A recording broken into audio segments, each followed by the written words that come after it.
വ്ലോഗിലേക്ക് എല്ലാവർക്കും സ്വാഗതം. അപ്പോൾ നമ്മൾ നടക്കുന്ന ഒരു മീനെ പിടിച്ച വീഡിയോ കാണിക്കാനാണ്. പിടിച്ചു കഴിഞ്ഞ് നമ്മളിവിടെ ഒരു കാലത്തിലാണ് കഴിച്ചത്. കാലിൻ്റെ അടുത്താണ് ഞങ്ങളുടെ വീട്. അപ്പം ഞങ്ങളുടെ അപ്പുറം ഒരു പള്ളിയുണ്ട്. പള്ളിയുടെ അവിടെയാണ് ഈ മീനെല്ലാം കിട്ടുന്നത്. അപ്പം ഞങ്ങൾക്ക് 2 ടൈപ്പ് മീനെ കിട്ടിയിട്ടുണ്ട്. ഒരെണ്ണം ഇച്ചിരി കൂടിയ മീനുണ്ട്, ശരിയല്ലോ. അപ്പോൾ അക്കുവാൻ ഇവിടെ ഉണ്ട്. അവൻ മീനെ കളിച്ചോണ്ടിരിക്കുകയാണ്. എന്നിട്ട് നമുക്ക് ആ മീനെ വേഗം പോയി കളിച്ചിട്ട് വരാം. അക്കുവ മീനെ കളിപ്പിച്ചോണ്ടിരിക്കുകയാണ്. അപ്പം ഇതാണ് ഗൈസ് മീന്.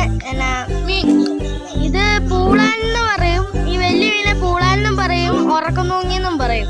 പിന്നെ ഈ ചെറിയ മീനൊക്കെ ഉണ്ട് ഗൈസ്. ഇത് നമ്മളെ കുട്ടൻ. പിന്നെ എന്നാണ് ഞങ്ങൾ പറയുന്നത്, കുട്ടെന്നാണ് ഇവിടെ പറയുന്നത്. കണ്ടോ തലതിരിഞ്ഞ് കിടക്കും. ഇത് കണ്ടോ ഇങ്ങനെ വീർത്തിരിക്കും. ഇത് നിങ്ങളുടെ വീടിന്റെ അവിടുത്തെ വല്ലതും ഉണ്ടെങ്കിൽ നിങ്ങൾ അവിടെ എന്നാന്ന് പറയുന്നതിന് കമന്റ് ചെയ്യണം.